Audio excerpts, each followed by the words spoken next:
semaine se referme, elle cède la place à une autre. Voici les actualités qui ont marqué la semaine du 16 au 20 janvier 2017. 16 ans depuis l'assassinat de Mzee Laurent Désiré Kabila et 56 ans pour Patrice Emery Lumumba, ces deux héros nationaux de la RDC ont été célébrés le 16 et le 17 janvier 2017 par des messes d'action de grâce, des visites et des pots de gerbes de fleurs au mausolée et au monument Lumumba à Limete. Autant d'années passées, les Congolais se souviennent toujours du patriotisme et du dévouement de Laurent Désiré Kabila et Patrice Emery Lumumba pour la République démocratique du Congo. Et puis à la veille de la fin des travaux de la SANCO, selon les prévisions des évêques, les négociateurs ne s'accordent toujours pas sur le mode de désignation du Premier ministre de la transition. La majorité présidentielle, elle, suggère au rassemblement de proposer 5 candidats au chef de l'État pour nomination, car selon elle, c'est une prérogative constitutionnelle reconnue au président de la République. Enfin, 45e président élu des États-Unis d'Amérique, Donald Trump est investi ce vendredi 20 janvier 2017. Le milliardaire président se veut rassembleur. Pendant ce temps, en Gambie, la Guinée-Conakry tente une dernière médiation pour convaincre Yaya Jammeh de quitter le pouvoir qu'il occupe depuis 22 ans. Son successeur élu, Adama Barrow, a déjà prêté serment à l'ambassade gambienne de Dakar au Sénégal. 16 ans jour pour jour, mourait Mzee Laurent Désiré Kabila, lâchement assassiné à son bureau au Palais de Marbre à Kinshasa, un mardi 16 janvier 2001.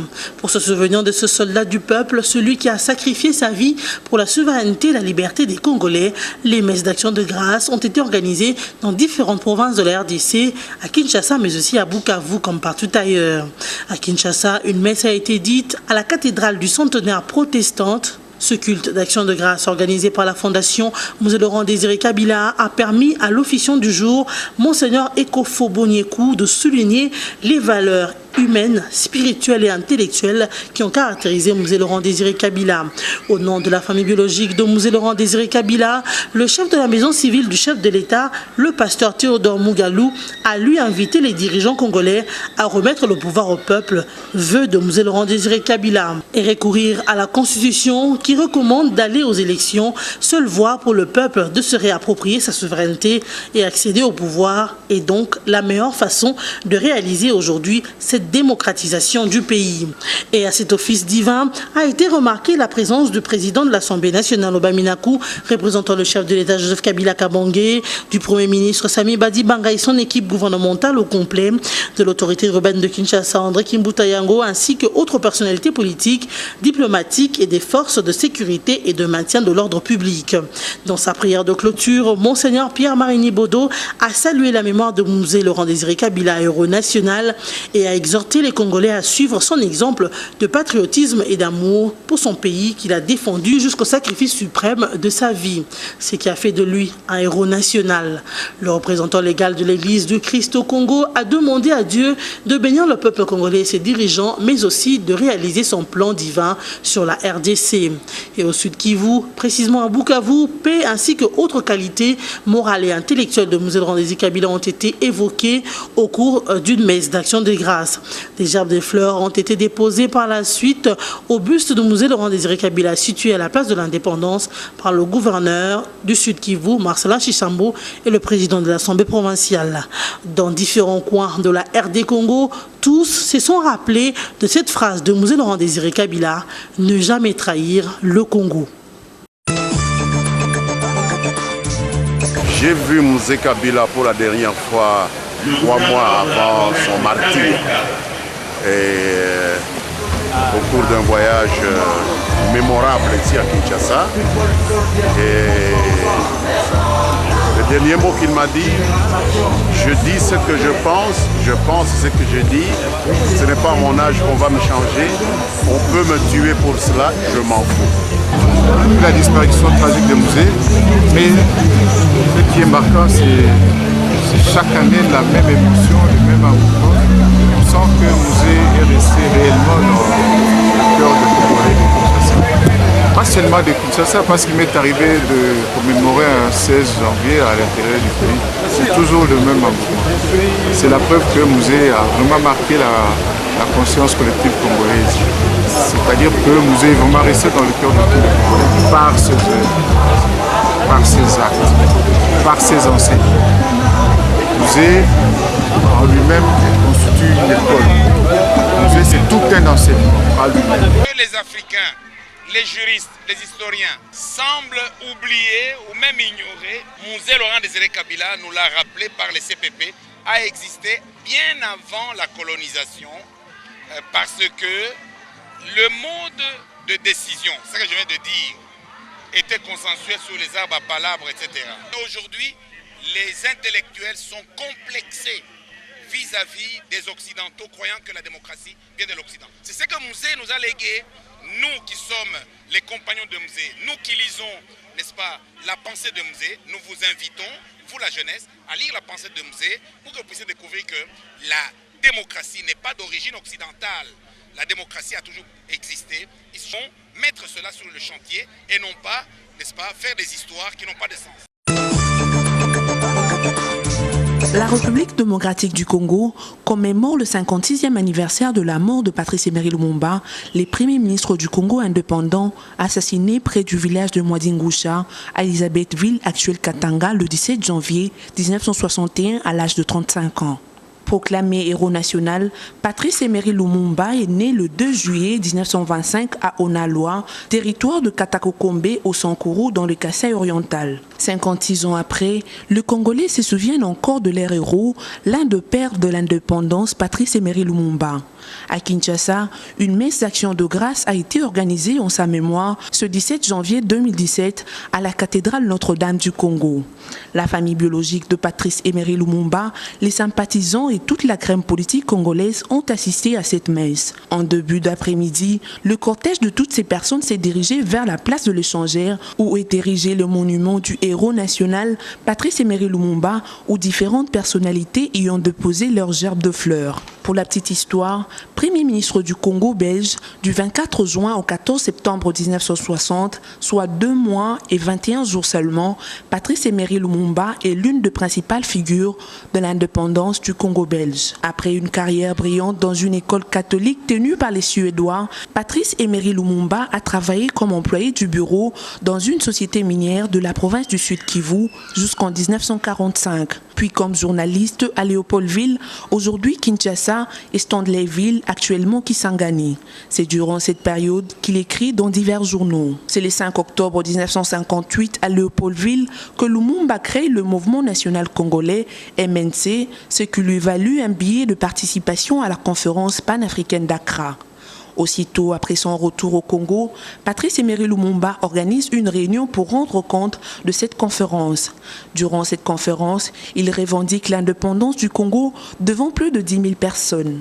Le premier de mêlée politique font surface en octobre 1959 alors que le MNC, parti de Lumumba, et d'autres partis organisent une réunion à Stanleyville. Les autorités belges tentent de s'emparer de Lumumba, ce qui provoque une meute qui cause une trentaine de morts. Malgré son soutien populaire, Lumumba est arrêté quelques jours plus tard, en janvier 1960, puis jugé et condamné à 6 mois de prison le 21 du même mois. Ce n'est que lors de la prestation du serment de Joseph Kasavubu que Lumumba est nommé Premier ministre du Congo belge. Avec une politique pleine d'initiatives, de courage, de détermination et de prise de risque, Patrice Emery Lumumba est considéré de par ses discours comme symbole d'unité africaine.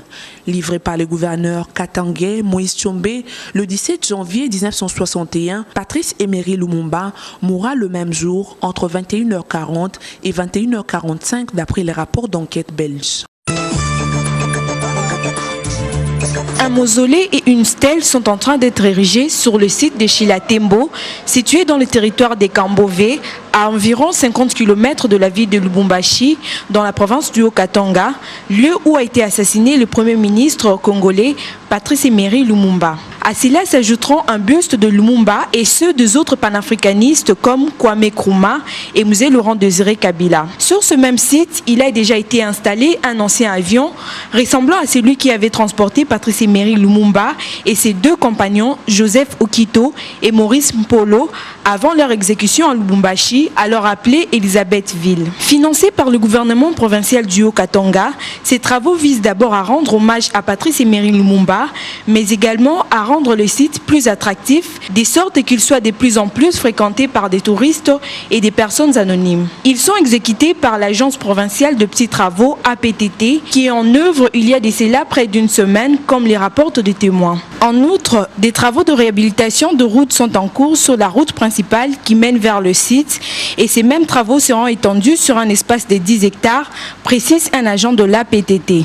Cette initiative a été saluée par les compagnons et amis de Lumumba qui les considèrent comme le couronnement des efforts de lumumbistes qui visent à redorer l'image du héros national, a affirmé le président national du mouvement national congolais de Lumumba. Poursuite des travaux sur les arrangements particuliers ce vendredi 20 janvier au centre interdiocésain. Les évêques maintiennent la pression pour que les assises se clôturent ce week-end. Pendant ce temps, les partis en présence ne s'accordent toujours pas sur le partage de portefeuille et le mode de désignation du Premier ministre devant succéder à Sami Badibanga qui n'a pas encore démissionné. Concernant la primature, la majorité présidentielle suggère au rassemblement de proposer 5 candidats au chef de l'État pour nomination. Selon Alain André Atundu, porte-parole de la MP, toutes les prérogatives reconnues au chef de l'État par la Constitution doivent jouer pleinement leur rôle. Il revient aussi donc au seul chef de l'État de faire le choix librement du candidat Premier ministre parmi ceux que les rassemblements lui aura proposés. La société civile centriste, quant à elle, propose un gouvernement d'une 50aine de portefeuilles pour départager les différents camps. Elle veut aussi faire partie de ce gouvernement en tant qu'une composante à part entière de la société congolaise, a expliqué le pasteur Ali Khan Lokosa, coordonnateur adjoint de cette plateforme. Au rassemblement, on estime que la question de l'inclusivité a déjà été réglée. Il ne reste que la mise en place du gouvernement qui mettra en œuvre le processus électoral. Du côté de la SANCO, on se dit optimiste quant à l'évolution des choses. D'après l'abbé Jean-Marie Bomengola, chargé de communication sociale de la SANCO, il n'y a pas de temps perdu. Les différentes commissions mises en place ont toujours travaillé pour présenter à la plénière une réflexion consensuelle. La commission sur le comité national de suivi de l'accord a travaillé sur le choix du premier vice-président du CNSA et devra présenter le résultat ce vendredi à la plénière. La commission sur le gouvernement va, elle aussi, présenter son travail ce vendredi à la plénière au centre interdiocésain. Le mouvement rebelle M23 est de nouveau sur le sol congolais. Confirmation du porte-parole du gouvernement, Lamba Mendeo Malanga. En contact avec la commission de vérification de la CIRGEL, le gouvernement congolais est à la quête des vraies raisons de cette incursion sur son sol. Les M23 sont entrés depuis avant-hier sur le sol congolais et nous sommes en contact avec la commission de vérification de la CIRGL pour pouvoir de manière correcte avec nos voisins ougandais, savoir ce qui s'est passé. Nous n'accusons personne, mais nous savons qu'il y a des hommes du M23 qui étaient dans des camps de réfugiés, certains même gardés dans des camps militaires pour des raisons de sécurité selon les explications que nous avaient données par les Ougandais, qui se retrouvent sur notre territoire. Est-ce qu'ils se sont évadés? Est-ce que c'est avec la complicité de certaines autorités? Nous le saurons. Déjà, le gouvernement fait confiance au FARDC, donc cette réapparition de M23 ne déstabilisera pas les institutions congolaises. Ces bruits de bottes ne nous étonnent pas, tout comme ils ne nous font pas peur. Nous les vaincrons. Le FARDC s'occupe de ce problème-là, madame.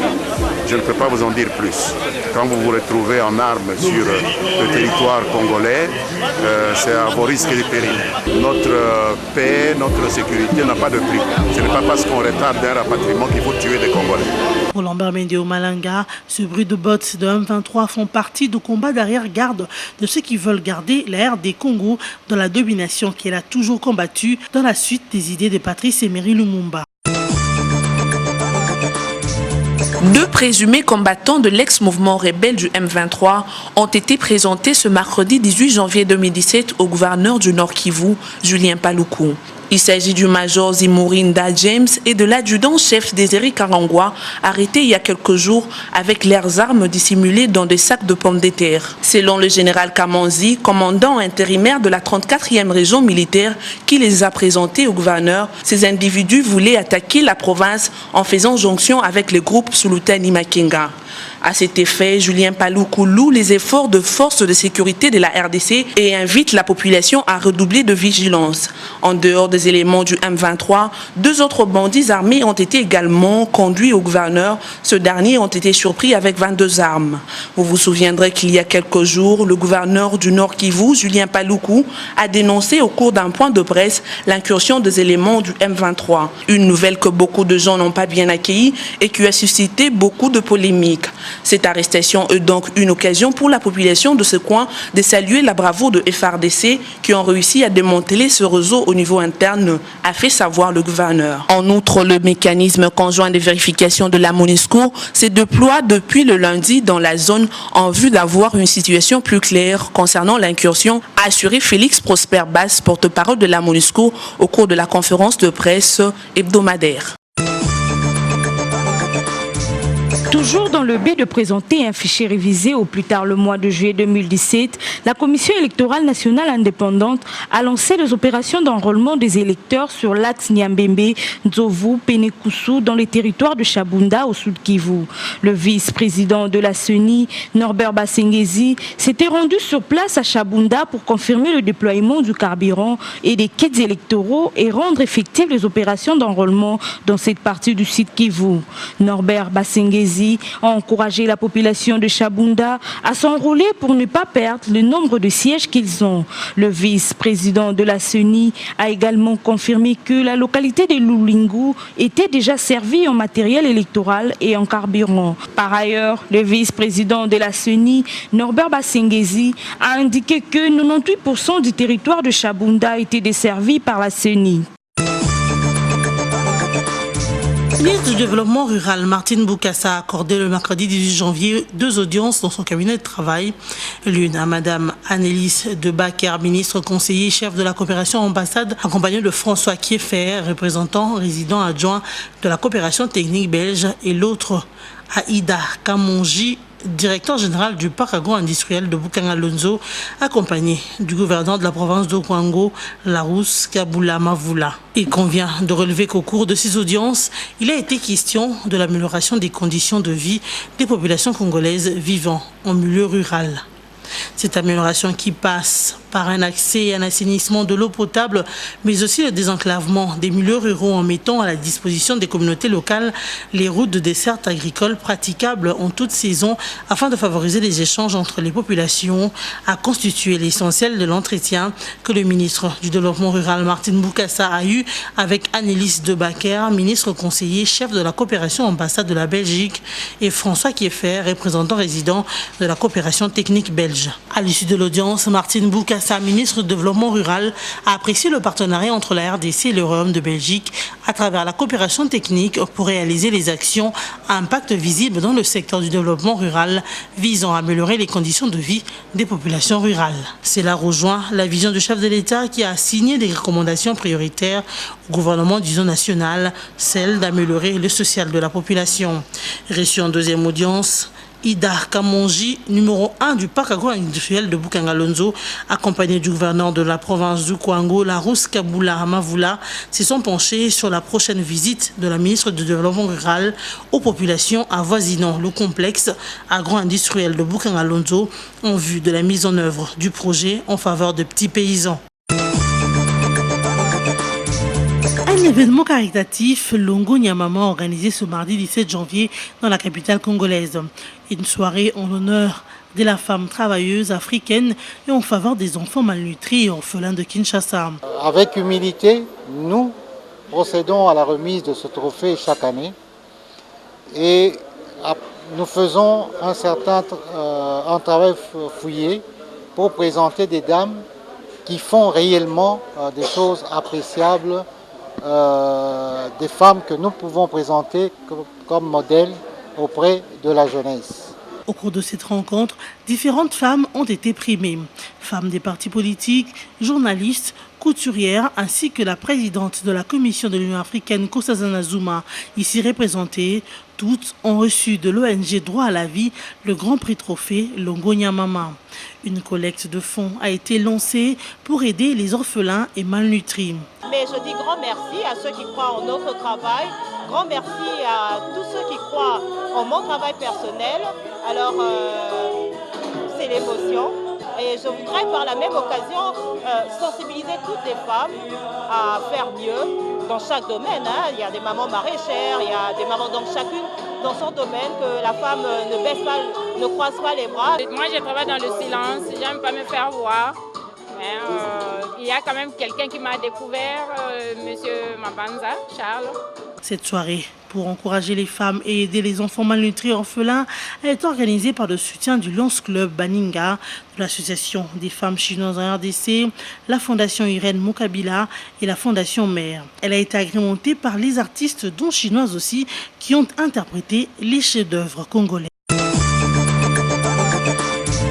Ils sont pour les uns à la porte d'entrée au pouvoir et pour les autres à la sortie. Yaya Jammeh de la Gambie doit déjà partir du palais présidentiel de Banjul, vu que son mandat a pris fin le mercredi 18 janvier. Et c'est ce jeudi 19 janvier que le président élu de la Gambie, Adama Barrow, doit être investi. La négociation de la dernière chance, celle du président mauritanien, Mohamed Abdoul Abdelaziz, a visiblement échoué. Yaya Jammeh campe sur ses positions et refuse toujours de quitter le pouvoir, alors que son mandat s'est terminé le mercredi à minuit. Une situation qui empêche l'investiture d'Adama Barrow à Banjul. Cette investiture, selon nos dernières informations, va se tenir à l'ambassade gambienne à Dakar. Pendant ce temps, les troupes de la CEDEAO sont prêtes à intervenir sur les sols gambiens. Composées de soldats sénégalais et nigérians, ces forces n'entendent que la permission du Conseil de sécurité de l'ONU qui doit se réunir ce jeudi au sujet de la crise gambienne. Du côté des forces restées fidèles à Jammeh, on jure que par la riposte, si le territoire gambien est attaqué, selon nos dernières informations. Par ailleurs, Barack Obama, président sortant des États-Unis, a fait ses adieux le mercredi 18 janvier à la presse. Dans une atmosphère détendue, Obama a conseillé à son successeur sur ses relations avec la Russie.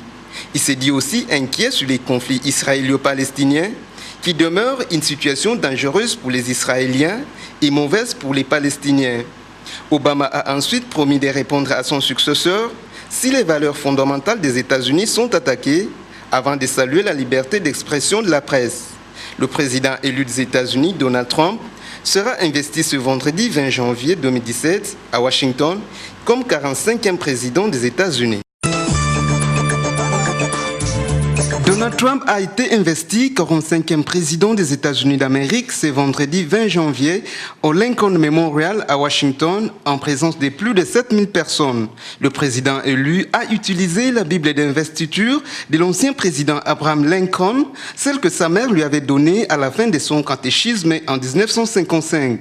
Ses prédécesseurs Barack Obama, Bill Clinton ont répondu présent selon la coutume, sans oublier la candidate malheureuse Hillary Clinton. Investi par le président de la Cour suprême, John Roberts, le nouveau président des États-Unis a ensuite paradé Washington, accompagné de son vice-président Mike Pence et suivi de 8000 personnes représentant divers groupes sociaux du pays. Donald Trump devrait déjà signer 4 ou 5 décrets dès aujourd'hui, puis autres plus importants à partir de lundi. Une investiture où la population est venue pour la première fois avec des parapluies. Par ailleurs, Adama Barrow, lui aussi élu président de la Gambie, a prêté serment à l'ambassade gambienne à Dakar, au Sénégal, jeudi 19 janvier. Il a dans son premier discours demandé aux forces armées gambiennes de lui témoigner leur loyauté avant d'appeler ses compatriotes à l'unité nationale et de remercier tous ceux qui ont permis une transition pacifique en Gambie.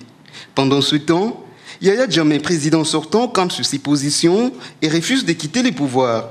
Les forces régionales de la CEDEAO sont déjà depuis jeudi 19 janvier sur les sols gambiens pour faire partie Jammeh des forces. Selon nos dernières informations, cette force aurait accordé quelques heures à la dernière médiation menée par le président guinéen Alpha Condé.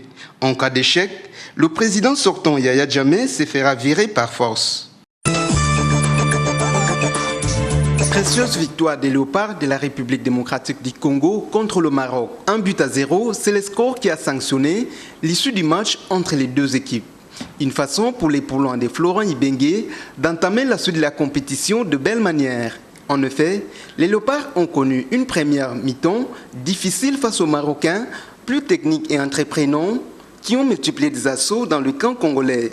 Sans toutefois plier, La défense des Congolais à la pause s'en est tirée avec un score nul et vierge. C'est la seconde période que les Congolais réussiront à la 54e minute par Junior Kabananga Kalonji à ouvrir les scores sur une frappe de Moubele mal renvoyée par le gardien de but marocain. Et en dépit des nombreuses actions dangereuses, nonobstant les nombreuses fautes et malgré les 6 minutes de temps additionnel, l'équipe nationale congolaise préservera ce précieux but d'avance jusqu'au succès final.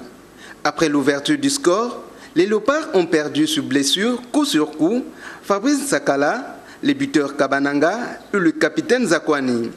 Les Léopards ont terminé le match à 9, Jos Lomanissa, les remplaçants de Fabrice Sakala, ayant été expulsés. Seul en tête à la fin de la première journée, dans le groupe C, après le nul des 0 buts partout entre Ivoiriens et Togolais, la RDC compte 3 points, la Côte d'Ivoire et les Togo ont chacun 1 point, et le Maroc clôture avec 0 point. Le prochain match des Léopards les opposera le vendredi 20 janvier à la Côte d'Ivoire.